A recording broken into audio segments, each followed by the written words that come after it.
drugs. Oh, yan ba? Hindi naman na. Alam mo yun, hindi ako nag-abot ng droga. Yung mga kaibigan niya, sila yan. So, and isa pa, hindi ako natatakot. They did that to me for 10 years. They character assassinate me. They insulted me. Hinubaran na nila ako't lahat. Pinasama na nila ako't lahat. Alam mo yun, meron nga yan nasa internet. Meron pa doon na gumagawa ng mga account ko. Actually, nalaman namin. Nalaman namin kasi pina-NBA naman namin dati. Hindi ko lang talaga pinatulan kasi malapit sa kanila. Yeah. Pinakiusapan ako na wag mo nang gawin kasi parang ayaan mo na lang. So just imagine that. Tapos napahamak din yung mga anak ko. I'm doing this for my children Yeah. I'm doing this for my kids. I don't care about them. Kasi it seems like the way they do it, wala silang pakialam sa mga anak nila. Ultimo sarili ng anak, pinababayaan lang magdroga di ba? So, Really? what else do you do? Di ba? Yeah. Really? I mean, even the Marcoses, their kids? You can, really? pa-hair follicle test rin po. Really? Opo. So, can I get you back to that night where you said the First Lady offered you cocaine? No? Was it Senator siya noon, no? Yeah, he was senator at that time, no? So, what did it seem like? Like it was normal for her to do that? Like Yeah. it was... It was normal for her. Kasi una, territory niya yun Tapos Yeah. I'm with their closest friend. Yeah. And they don't just invite or accept people in their home, right? So, But well, kumbaga lifestyle talaga ito. exactly. Lifestyle. Lahat. Lifestyle yun. They trust them. And like, I will never feel sorry saying this. Because like, this is, again, it's not about me. It's about the countrymen. So In other words, Cathy, if it wasn't a President Bongbong Marcos that's there, you don't find the need to talk about this, right? Yes. But except that it Yes. is the Bongbong Marcos is a president, and the First Lady is acting like the president, no? Making policy, affecting policy, etc., di ba? Yeah. And being very abusive and arrogant with their power, Yes. di ba? Yes. So this is what we're seeing right now. So That is yeah, go ahead. 2012, right? 2012, if I'm not mistaken kasi in between 2012 to 2013. Okay. Ganun siya. Because in 2012, there was this PDEA investigation, Yeah. right? Yeah. And would you say that the person who is a subject of that PDEA investigation, siguro I think alam mo rin ito, belong in the circle? Sino ba yun? Sorry hindi ako nag-watch talaga. I think, yung may-ari ng ng condos, DASA or something. Yung Kaya, Maricel. yeah, Bong Daza ba? Oh, he died na. Yeah, he died. Well, it's public. They know it. Yeah, they know he's They know. Yeah. But it, He's a of course, it user. collaborates the fact that that is the same circle and that they do it on this area sa mga bahay. So, may credibility yung PIDEA na investigation na yun, na hindi siya gawa-gawa ng manufactured lang na AI lang siya, as Opo. sinasabi nga ng PIDEA. Okay, a question, ha? Do you find it shocking that when that PIDEA leaks came out, no, there was a Senate hearing and everything, do you find it shocking that people covered up for the president? Oh, yeah. It's the money. But is this a usual thing with that circle, Opo. that people cover up for them? That's why they kind Yeah, of it's arrogant. cordon sanitaire nga. Okay. Parang they will protect each other. They really feel that they're above the law. Yeah, parang kaya namin to. We have all the money. Like, even me, pag kunwari, pag may kaibigan ako, bawal na ako makipagkaibigan before, hindi naglalas. Kasi inaaway or gagawa ng issue, nabe-brainwash ka Kasi, parang, wag yan, gagamitin ka lang yan. Wag mo samahan yan. Then I realized, nung naghiwalay kami, oh my God, wala akong friends. Kasi parang ang friends ko, friends niya.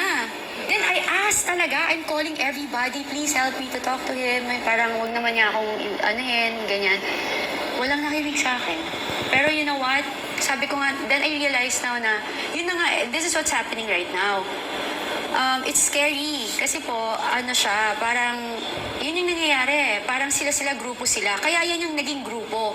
Kasi they feel safe. The first family feels safe because yan yung grupo nila. So they will protect each other. They're doing the same thing. They have the same mind. It's like, parang criminal minds nga to. Narcissist criminal minds Yeah, but ang nakikita ko, no, you're correct You're correct talaga. Kasi what I'm seeing right now is, sinauna, yung noon pa, yung politics na lumang-luma na, Yes. napag-iwanan na ng Pilipino, na strong arm, na isa-silence ang press. But like they don't understand that it's the age of information and at this age, no, and that it's not only, etc., no, that sort of thing. So parang for me, apart from the arrogance, no, is the ignorance. Parang they're so, Yeah. medyo mahina utak. Well, they think kasi they're above the law. And again, sabi ko nga sa'yo nung I was in that situation, Yes. in that relationship, palagi akong sinasabihan, hindi mo sila kailangan. Pag namatay ako, okay ka na, set ka na. Wala kang kailangan, you just need yourself. You know? Bakit ka nag-antay ng 2 years bago mo sabihin ito? Parang, if you are, let's say na you want to speak for the country, bakit ka nag-antay ng 2 years at hindi as early as possible so that the people would have been apprised na yung president pala natin ay gumagamit ng cocaine? Well, again, hindi nga ako nanonood ho ng mga panahon na yun ng politics. Hindi ko nakikita. So I just came back from US last November. Tapos then, I was looking. Tapos nasa-shock ako. Siyempre, I have a good friend na may mga kaibigan akong taga Davao. Tapos nakikita ako.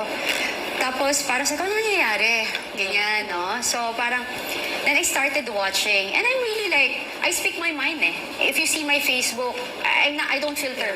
Yeah. Like, even like, I don't delete. Even you can see my post about Tony Boy. I was protecting him. I was defending him. How I adore him. How much I love him. Lahat nandun. You know, wala akong tinatago dun. So, What were the things that shocked you? like, I never expect. Parang yun nga. Yung parang yung recollection ng ano to. Parang ano ba to? Para tong, what do you call that? Yung naging dictatorship. Parang they're testing the waters. Parang okay, try muna natin sa Mindanao.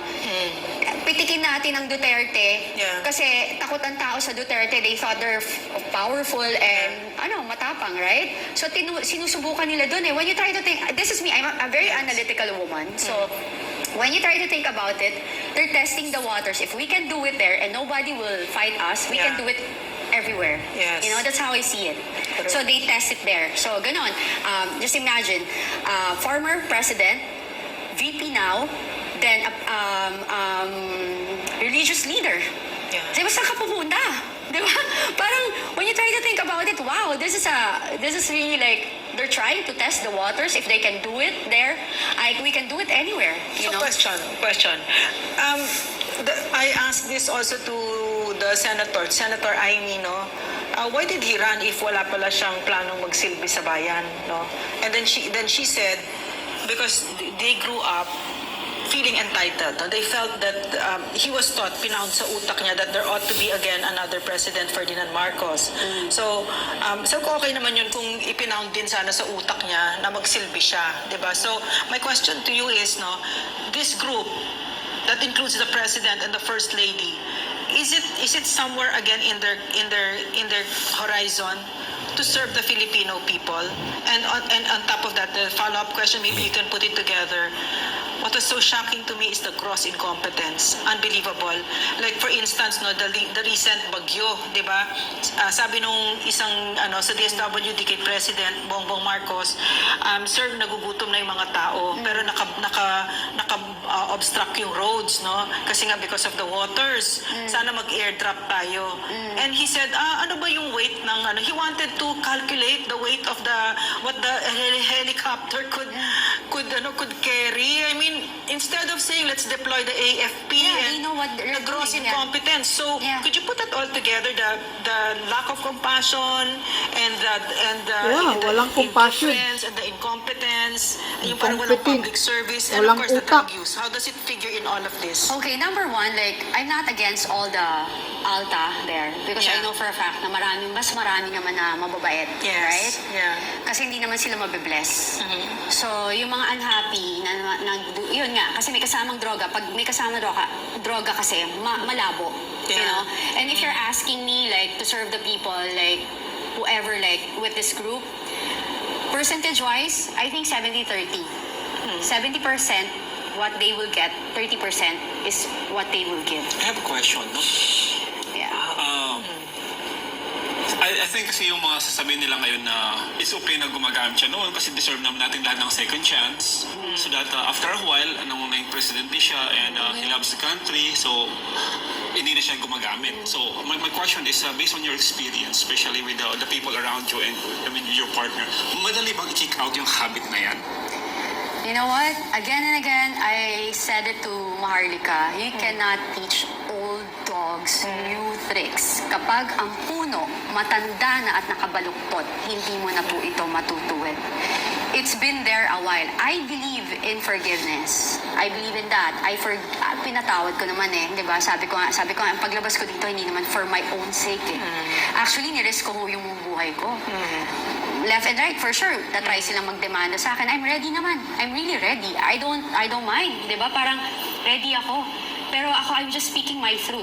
Yung katotohanan dito. Kung, parang yung experience mo, and yung nakikita mo, yung nangyayari sa mga kaibigan mo, yung alam kong pwedeng mangyari sa future ng mga anak ko, sa future ng mga anak nyo din.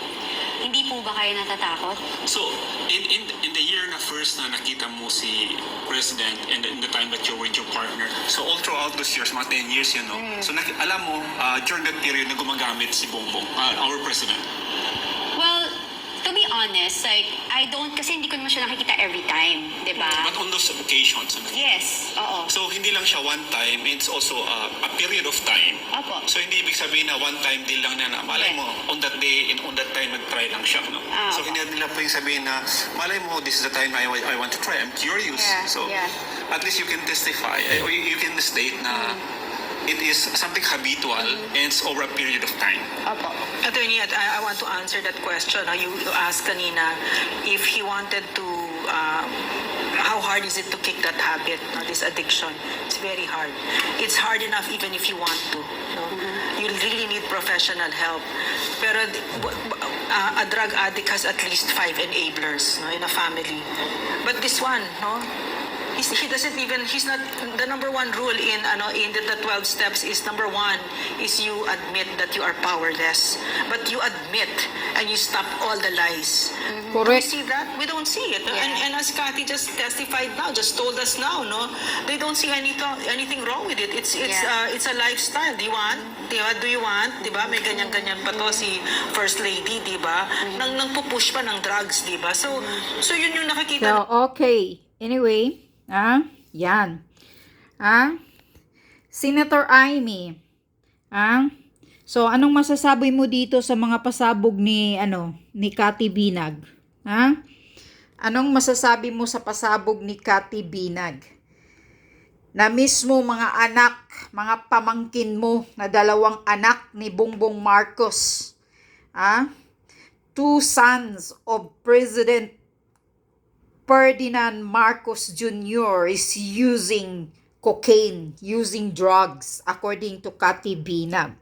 So, Senator Amy, what is your comments here? Nagbulag-bulagan ka. Kailan ka pa magsasalita? Kailan mo pa kaya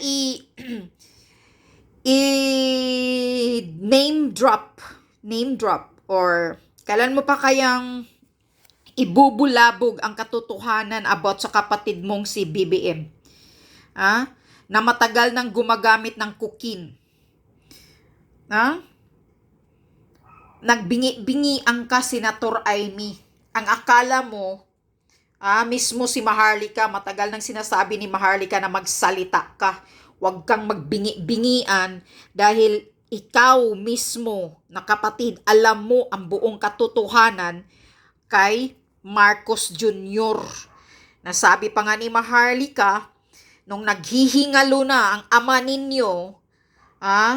ninyong isang kawatan, diktador, hindi mahagilap si Bongbong Marcos dahil andoon, nakipagsinghutan, nagdudroga pa, andoon sa mga kabarkadahan. Hindi mahagilap, hinahanap nyo pa na malapit nang mamatay yung ama ninyo, hindi mahagilap si Bongbong Marcos kasi andoon nagbangag-bangagan. So ano ito? Makasagot ka ba sa mga pasabog ni Cathy Binag na she is a first-hand eyewitness sa mga nangyayari kasi mismo si Lisa Marcos? Yes, you're right. Nasabi mo kay Maharlika na si Lisa Marcos nag-utos na nagpapabili ng pulburon noon, di ba? Sinong inutosan ni Lisa? Alam na alam mo. Pero bakit pinapatakbo mo pa ng presidente? Itong si BBM na alam mo kung gaano ka inutil Kahit noon pang magkapatid kayo, tumakbong senador, naging congressman, walang nagawa para sa bayan. Inutil. Dahil nga hindi nakatapos ng pag-aaral, politiko na lang ang pinag-aksayahan.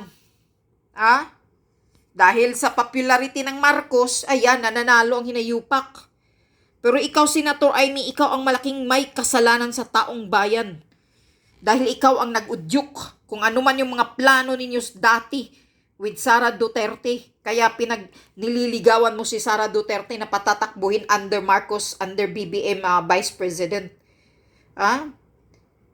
Pero unang-una, ikaw ang may alam kung gaano ka irresponsable, ka-inutil itong kapatid mong si BBM.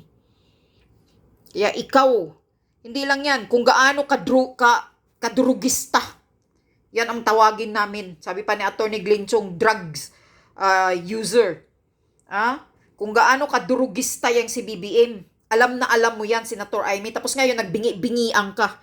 Damay na damay ka talaga ngayon. Kaya wag ka na lang tumakbo. Dahil sisiguraduhin din namin hindi ka na mananalo. Wala na kayong mga, kayo eh. Dalawang anak. Sigurado itong dalawang anak ni BBM na nagdodroga din, nag-cocaine. Cocaine naman yun eh. Ano pang ginagamit? Alangan ba namang gumagamit ng marijuana yan? White powder substance. Di cocaine. Sino pa? Yung napalagat-lagat ng matayang si Sandro, at according ko Maharlika, yung isa ng noong nananalo na si BBM, nakikita niya mismo yung isang anak na high doon sa Malacanang. Sus ko po. Ano ba naman aasahan mo? Ang ama, durugista. Ang ina, parihas, mga drug user. Di ang mga anak pabayaan din gumagamit ng pulburon. Yun lang yun. Tapos, itong may mga loyalista pa rin mga bulag, mga pipi, mga bingi. Dahil mga pulburunik din ang mga utak siguro, mga bangag, hindi nakapag-iisip ng matino. Mga walang hiya kayo.